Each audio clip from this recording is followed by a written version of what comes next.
Good evening, I'm Brooke Riley, here giving a special report on a meeting that the Student Government Association just had with Chairman of the Quinnipiac University Board of Trustees, William Weldon. I sat down here with a few members from the Student Government Association that were in attendance at the meeting.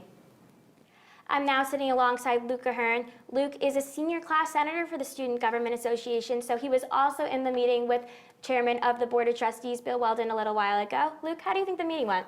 I think the meeting went really well. We discussed a lot of things regarding our university, and I think student government as a whole would feel pretty good about our Board of Trustees and the direction that this university is heading. Now, we know earlier in the semester court documents were released and Johnson & Johnson was fined with being involved with the opioid epidemic out in Oklahoma. We know that Bill previously was CEO of Johnson & Johnson, and you kind of expressed some hard feelings about this. What are your thoughts? We spoke to him about this today. Me and him discussed it privately between the two of us. I would say that we don't agree on where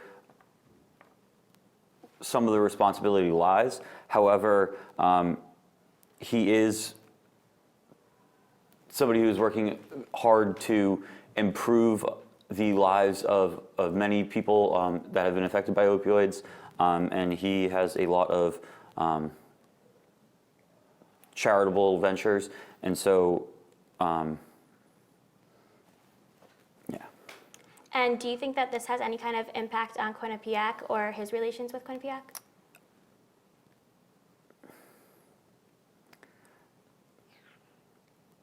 I think that with his position in Johnson & Johnson, Quinnipiac can benefit from his leadership at the university to make especially our medical students aware of the dangers of opioids.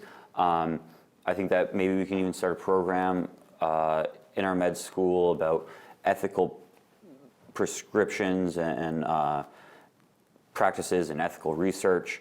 I think that's the direction to move forward with this issue. And after speaking with Weldon, do you have a different opinion on the whole situation at all?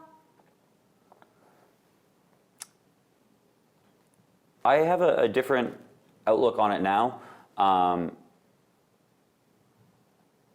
don't think that this still is not an issue. I think it still is an issue. However, I think that there's different ways that we can address it and go forward and make change now, knowing what we have. And going forth, is there anything that you would like to do in your position on Student Government Association to help with that? Speaking with Mr. Weldon, we discussed a few things that the university can do, like I've mentioned earlier, having a course on ethical prescriptions and different things, especially within our med school and our School of Business. And so I think that I'm going to reach out to him again. That's something that I think that we're going to explore. That's all I have for this evening's special report. Be sure to stay up to date with all of our content on Q30TV.com and follow us on Twitter and Facebook at Q30 News. Good night.